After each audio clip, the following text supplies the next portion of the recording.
So I'm interviewing Peter Smith, and the first question is, when someone asks you about open education, what comes to mind? What is open education to you?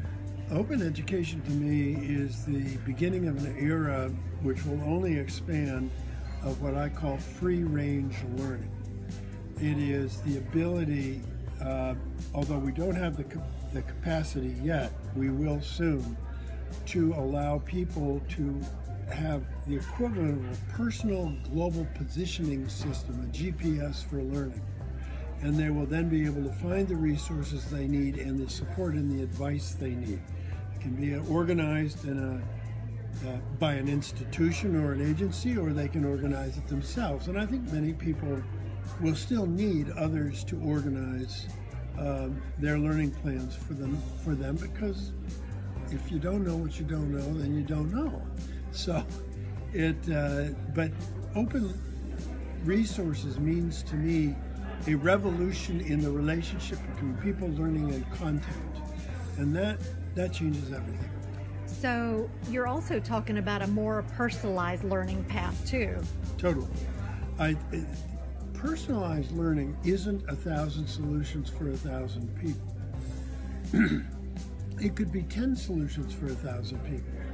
Personalized learning is that I, as the learner, know why I'm doing what I'm doing, what it's going to do for me, how I'm going to get where I want to go.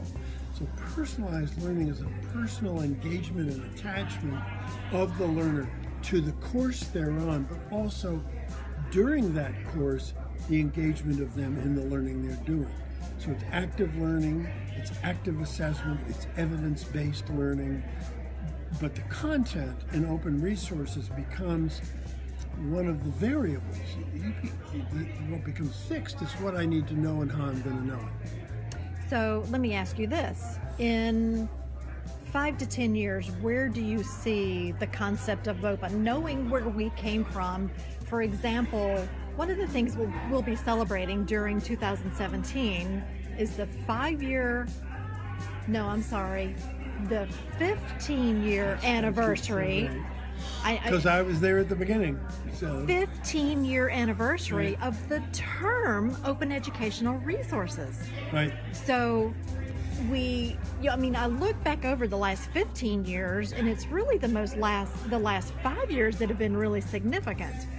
So where do you see open learning in another 5 years or 10 years or maybe even 15? First, I would disagree with you, small d disagree, that the last 5 years have been dynamic because of the technology. But the big breakthrough was doing it at all.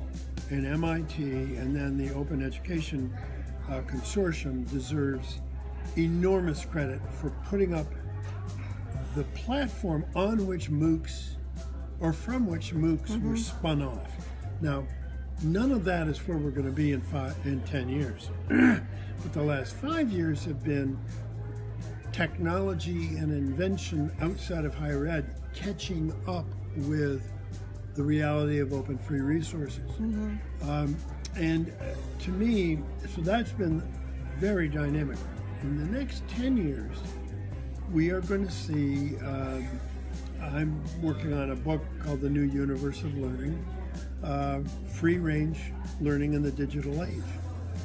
And we are literally going to be in a place where people can, and it isn't about going to a traditional college versus a low residency versus online. There'll be many more models than that, but the point is people will be able to keep track of their learning with an electronic portfolio, which we developed several years ago, but they'll get better and better and better. They'll be able to get their learning assessed by validating institutions. They'll get, if they need more than that, more learning support, more teaching support, they can get that.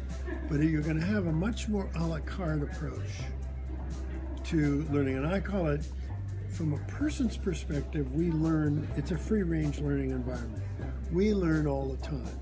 And what's very, very important about where we're going is all this personal learning we've done, experiential, personal, sponsored, you name it, can be brought into play.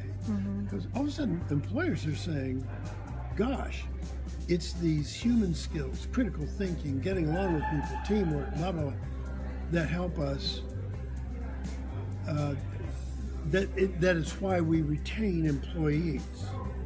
And we don't even teach these things explicitly in college, but people learn them all the time. So how do we bring all that personal learning, sponsored, experiential, all together in a learning profile for a person? That's where we're headed. Open resources are in the middle of it. And I hope open resources play an organizing role. Right now, it's like skiing in a blizzard without goggles.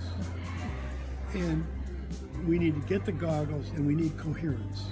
And we don't want to push it too fast because there's going to be dynamic change. But I think open resources can have a lot to do with organizing the coherence. That's a really good point. Really good point you made about technology. And that's absolutely right. I don't know where that we would be this far along if it hadn't have been for the platform that technology has afforded us to make all those connections that were disconnected.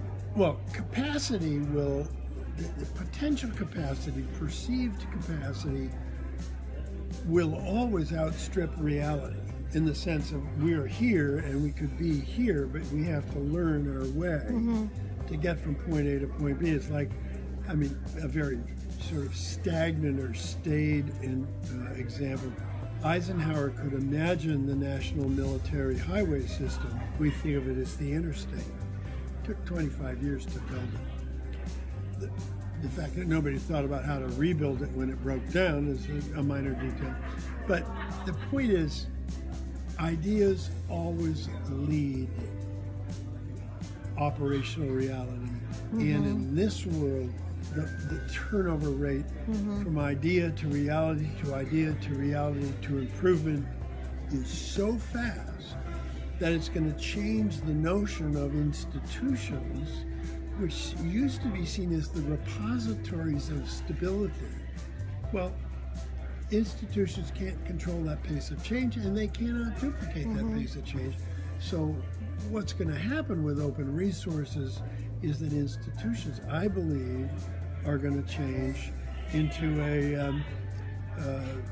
validators of learning, assessors of learning, supporters of learning. But for 90% of them, the idea that they create the content and sponsor the learning in the traditional way, I think is over. Good thoughts. Good thoughts. I keep thinking,